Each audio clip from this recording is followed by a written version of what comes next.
Halo anak-anakku semua kelas 4 yang terkasih, selamat pagi.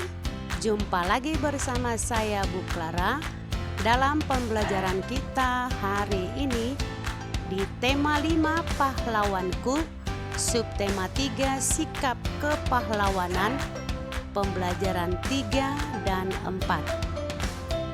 Anak-anak ibu yang pintar, masih semangat kan? Oh iya, tentu pasti semangat. Anak-anak, mari kita siapkan diri untuk mengikuti pembelajaran hari ini dengan ambil sikap berdoa yang baik menurut keyakinan kita masing-masing. Berdoa dimulai, berdoa selesai. Nah, anak-anakku, tujuan pembelajaran kita pada hari ini adalah sebagai berikut. Setelah membaca teks tentang pahlawan tanpa tanda jasa, siswa mampu menulis informasi tentang hal-hal yang sudah diketahui dan yang ingin diketahui lebih lanjut dengan tepat. Setelah membaca teks tentang pahlawan tanpa tanda jasa, siswa mampu mempresentasikan informasi yang ditulis melalui bahasa lisan dan tulisan. Setelah membuat periskop dan melakukan percobaan, siswa mampu menyimpulkan sifat-sifat cahaya dan hubungannya dengan penglihatan dengan benar. Setelah membuat periskop dan melakukan percobaan, siswa mampu menulis laporan tentang sifat cahaya dengan penglihatan dengan rinci dan benar. Setelah berdiskusi, siswa mampu menuliskan informasi dari teks non-fiksi dengan benar. Setelah berdiskusi, siswa mampu membandingkan informasi sebelum dan sesudah membaca teks non-fiksi dengan benar. Setelah berdiskusi, siswa mampu menganalisis sikap yang sesuai dengan Pancasila dengan terperinci. Setelah berdiskusi, siswa mampu menceritakan pengalaman diri, mengamalkan nilai-nilai Pancasila dengan runtut. Nah, anak-anakku yang terkasih, pada pembelajaran yang lalu, anak-anak sudah belajar banyak tentang mengenal perjuangan para pahlawan kita yang ada di Indonesia tercinta. Nah, cakupan materi yang akan kita pelajari hari ini adalah menulis informasi tentang hal-hal yang sudah diketahui dan ingin diketahui dari teks yang dibaca. Kemudian membuat periskop dan melakukan percobaan, lalu menyimpulkan sifat-sifat cahaya dan hubungannya dengan penglihatan dengan benar. Kemudian menuliskan informasi dari teks non-fiksi dengan benar. Kemudian menganalisis sikap yang sesuai dengan Pancasila dengan terperinci. Nah, anak-anak, setelah mengetahui perjuangan para pahlawan, sikap apakah yang dapat kamu tiru dari mereka? Apakah sikap kepahlawanan itu hanya ditunjukkan pada masa perjuangan melawan penjajah saja? Adakah tokoh-tokoh pada masa sekarang yang tindakan mencerminkan sikap kepahlawanan? Mari kita cari tahu bersama. Masih ingatkah kamu dengan perjuangan para tokoh pada masa kerajaan Hindu, Buddha, Islam, dan masa penjajahan? Bagaimana sikap kepahlawanan yang mereka miliki? Bagaimana pengaruh sikap kepahlawanan mereka terhadap masyarakat di sekitarmu? Ayo kita buat urutan atau lini masa perjuangan dan sikap kepahlawanan mereka. Pada masa Hindu, tahun 395 Masehi, yaitu Raja Purnawarman, sikap kepahlawanan yang dimiliki mencintai rakyat, berani melawan penjajah. Pada masa Buddha, tahun 850 Masehi, yaitu Raja Balaputra Dewa, sikap kepahlawanan yang dimiliki membangun armada laut, membangun ekonomi Sriwijaya. Masa Islam tahun 1653 Masehi, yaitu Raja Sultan Hasanuddin. Sikap kepahlawanan yang dimiliki, berani dan gigih melawan Belanda, arif dan bijaksana. Kemudian masa penjajahan tahun 1945 Masehi, yaitu Insinyur Soekarno. Sikap kepahlawanan yang dimilikinya mengutamakan musyawarah untuk mufakat, berani dan rela berkorban untuk negara, arif dan bijaksana.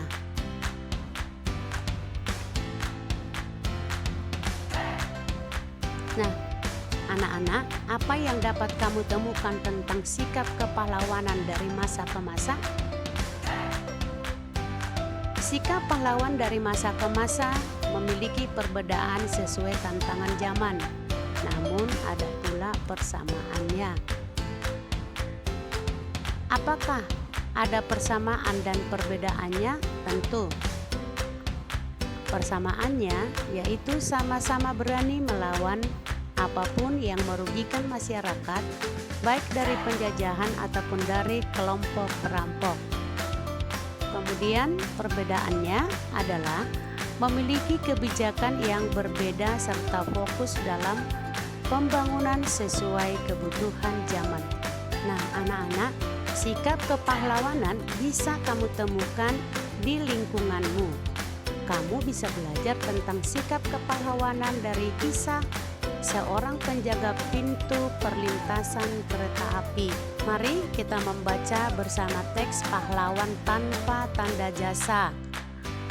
Silakan anak-anak buka bukunya halaman 112. Kita sama-sama membaca ya anak-anak. Pahlawan Tanpa Tanda Jasa. Gimin tinggal di desa Lemah Abang, Karawang. Pekerjaannya sangat mulia. Banyak orang yang telah ia selamatkan. Namun demikian, banyak orang yang tidak peduli terhadap pekerjaan yang ia lakukan. Tidak ada ucapan terima kasih yang diberikan kepadanya. Pendapatannya sangat kecil dan tentunya kurang untuk memenuhi kebutuhan keluarganya. Jam istirahatnya tidak menentu. Bahkan suatu saat ia tidak bisa menikmati makanan siangnya karena tiba-tiba ada pekerjaan yang harus ia lakukan. Hari raya pun terkadang ia harus masuk bekerja. Namun Gimin tetap berusaha untuk bekerja sepenuh hati. Gimin sangat mencintai pekerjaannya. Ia sudah melakukan pekerjaannya hampir 30 tahun lamanya. Apa sebenarnya pekerjaan Gimin? Mengapa ia sangat senang dengan pekerjaannya? Gimin adalah seorang penjaga pintu perlintasan kereta api. Ia sangat bangga dengan pekerjaan yang ia lakukan karena ia bisa menyelamatkan banyak orang, mulai dari pejalan kaki, pengguna sepeda motor, penumpang mobil atau pengguna kendaraan lainnya. Panas terik atau guyuran air hujan tidak pernah ia pedulikan. Begitu juga dengan suara bising kendaraan. Ia tidak pernah terganggu dengan semua itu. Bahkan umpatan dari mereka yang marah karena Gimin menutup pintu rel pun ia abaikan. Di dalam pikirannya yang ada hanyalah usaha untuk menyelamatkan orang-orang.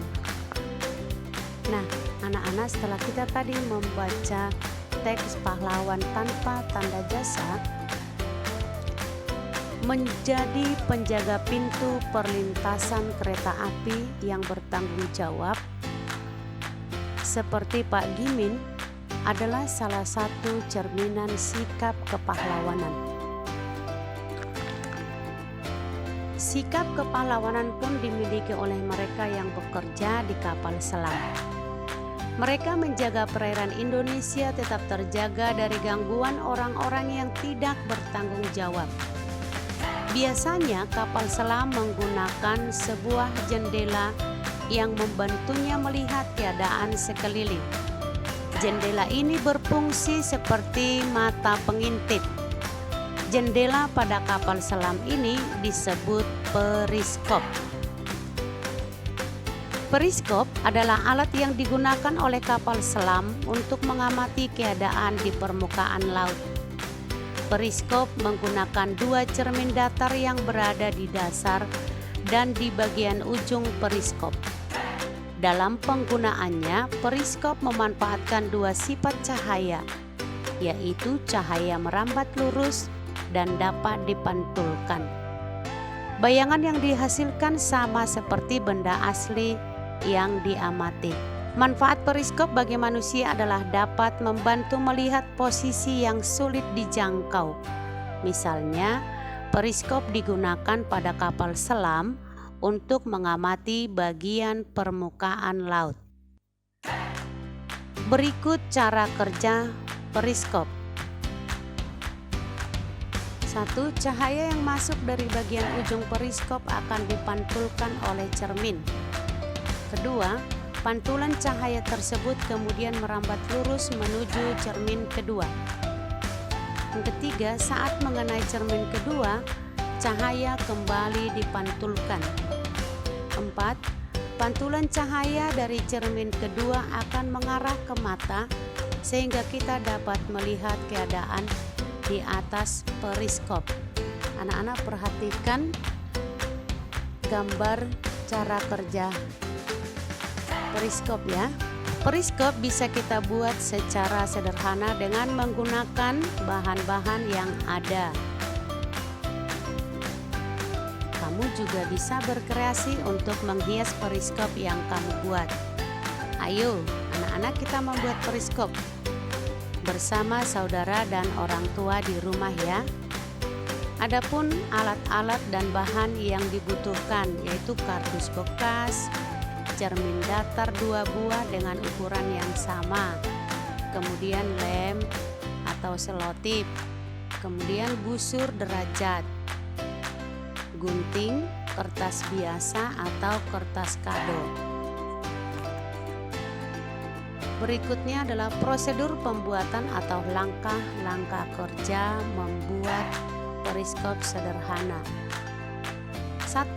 Bentuklah kardus bekas menjadi sebuah balok dengan ukuran tinggi antara 30 sampai 50 cm, panjang dan lebar masing-masing. Yang kedua, buatlah lubang pada bagian sisi bidang AB dan lubang lain pada sisi bidang EF dengan ukuran lubang yang disesuaikan dengan besarnya cermin. Yang ketiga, rekatkan cermin masing-masing. Pastikan posisi cermin berhadapan atau posisi cermin dengan kemiringan masing-masing 45 derajat. Nah, anak-anak, nanti ibu akan kirim link video cara membuat periskop sederhana supaya anak-anak bisa lebih paham ya. Nah, berikut ini adalah lembar laporan kegiatan percobaan. Setelah anak-anak nanti membuat periskop sederhana, lalu anak-anak membuat laporan kegiatan percobaan ya, yang memuat tentang nama percobaan, yaitu percobaan periskop sederhana. Kemudian tujuan percobaan, yaitu membuktikan bahwa sifat cahaya dapat dipantulkan. Kemudian alat dan bahan yang digunakan tadi sudah Ibu sebutkan kan. Nanti anak-anak tinggal tuliskan di dalam kolom ini. Begitu juga dengan langkah kerja membuat periskop sederhana Tadi anak-anak ada 3 langkah kan? Nah, nanti anak-anak tuliskan kembali di kolom ini ya. Kemudian kesimpulan. Kemudian nanti anak-anak menuliskan kesimpulan pada kolom yang terakhir. Ya, apa kesimpulannya? Nah, Ibu bantu ya untuk membuat kesimpulannya. Kesimpulannya adalah berdasarkan hasil pengamatan pada periskop sederhana yang telah dibuat, cahaya yang memantulkan dari objek cermin pada bagian atas periskop karena sudut cermin ini, maka cahaya dipantulkan kembali pada cermin bagian bawah periskop. Maka di cermin bagian bawah akan terlihat bayangan objek yang ada di balik penghalang. Nah, anak-anak setelah melakukan percobaan membuat periskop, apa yang kamu temukan dalam percobaan ini? Ayo, siapa yang bisa jawab? Ya, betul. Saya menemukan bahwa dalam pembuatan periskop menerapkan sifat cahaya yang berupa pemantulan. Cahaya dari atas objek yang ditangkap oleh suatu cermin kemudian dipantulkan menuju mata pengamat. Bagaimana bayangan yang dihasilkan periskop? Sifat-sifat cahaya yang dibentuk oleh cermin datar adalah jarak bayangan ke cermin sama dengan jarak benda ke cermin. Ukuran atau besar dan tinggi bayangan sama dengan ukuran benda. Bayangan tegak seperti bendanya. Kenampakan bayangan berlawanan dengan benda. Misalnya tangan kirimu akan menjadi tangan kanan bayanganmu. Bayangan bersifat semu atau maya, artinya bayangan dapat dilihat dalam cermin, tetapi tidak dapat ditangkap oleh layar. Nah, anak-anak, apa kesimpulan yang kamu peroleh tentang percobaan ini? Kesimpulannya, prinsip kerja periskop adalah membentuk bayangan dengan melakukan pemantulan pada kedua cermin datar yang dipasang sejajar dan diposisikan miring agar mengarah ke mata pengamat, lalu pemantulan tersebut diteruskan ke pengamat. Di manakah prinsip kerja periskop ini kamu jumpai dalam kehidupan sehari-hari? Prinsip periskop bisa ditemukan pada teropong kapal selam dan tank tentara. Nah, bagaimana anak-anak ibu? Apakah senang bisa membuat periskop sederhana? Ya, bagus. Pasti senang, bukan? Anak-anak, tahukah kamu kapan Hari Pahlawan diperingati? Mengapa peringatan tersebut merupakan hari besar nasional? Peristiwa apa yang terjadi pada tanggal itu? Sebelum kita pelajari lebih lanjut, anak-anak, sebutkan hal-hal yang kamu ketahui tentang Hari Pahlawan. Ayo, siapa yang tahu? Ayo sebutkan. Ya, betul. Pertempuran tanggal 10 November di kota Surabaya. Kemudian pertempuran pertama setelah Indonesia merdeka dan menjadi salah satu pertempuran yang paling dahsyat yang pernah terjadi dalam sejarah Indonesia. Nah, anak-anak, sekarang kita akan menyebutkan informasi sikap kepahlawanan. Anak-anak, kita dapat menuliskan informasi-informasi penting teks pada tabel. Hal tersebut mempermudah kita dalam mengingat isi teks dengan cepat, terutama saat kita harus menceritakan kembali isi teks yang telah kita baca. Setelah membaca teks tentang sikap kepahlawanan, kita dapat menuliskan beberapa informasi seperti berikut. 1.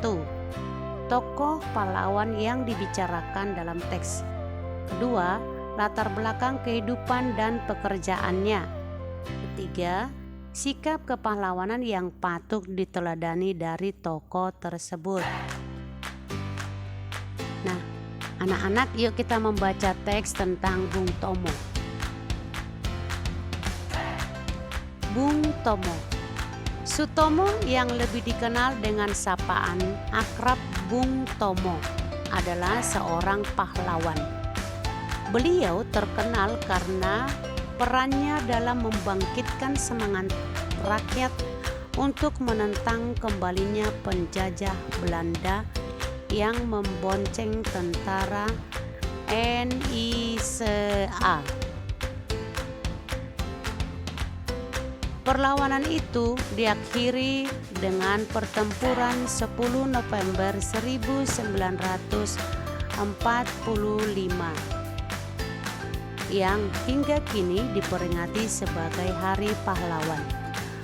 Bung Tomo adalah tokoh populer pada peristiwa pertempuran 10 November di Surabaya.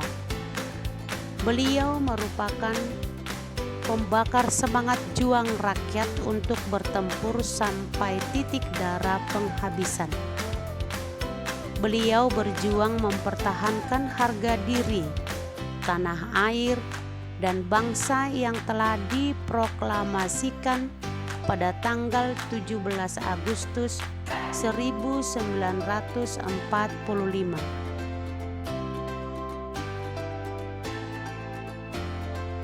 Nah, anak-anak, berdasarkan teks Bung Tomo,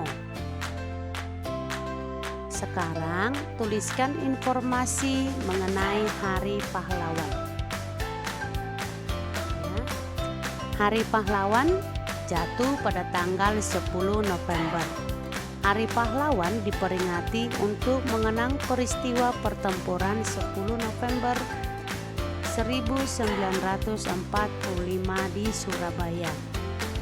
Sekarang bandingkan informasi awal yang kamu tulis sebelum dan dengan sekarang. Apa kesimpulanmu?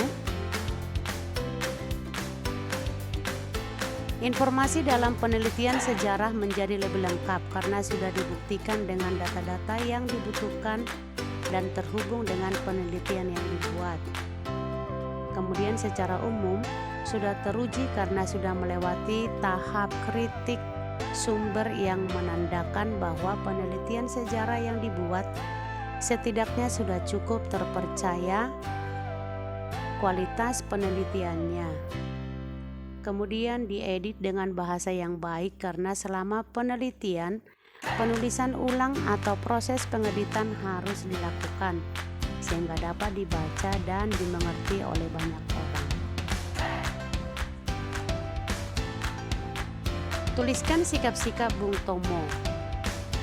Sikap-sikap Bung Tomo adalah cinta tanah air, berani, rela berkorban, kritis dalam mengatasi sebuah permasalahan, dan memiliki semangat juang yang tinggi. Apakah sikap-sikap Bung Tomo mencerminkan nilai-nilai Pancasila? Bung Tomo mempertahankan harga diri tanah air dan bangsa yang telah diproklamirkan pada tanggal 17 Agustus 1945. Jadi sikap-sikap Bung Tomo ini mencerminkan sila ketiga Pancasila. Apa yang bisa kamu contoh dari Bung Tomo? Yang bisa kita contoh adalah semangat untuk mempertahankan kemerdekaan. Nah, sikap kepahlawanan yang dapat kamu wujudkan dalam kehidupan sehari-hari antara lain: 1. Disiplin belajar untuk meraih prestasi yang terbaik. 2. Bersungguh-sungguh dalam meraih cita-cita. 3. Menjunjung tinggi kebenaran dan keadilan. 4. Mengharumkan nama bangsa pada ajang internasional. Yang kelima, menghormati keragaman budaya nasional. Gigih atau semangat mempertahankan kemerdekaan. Itulah sikap dari Bung Tomo yang harus kita contoh. Kamu harus gigih dalam belajar ya anak-anak. Nah, anak-anak, bagaimana perasaan anak-anak saat belajar tadi? Pasti senang bukan? Ya, pasti.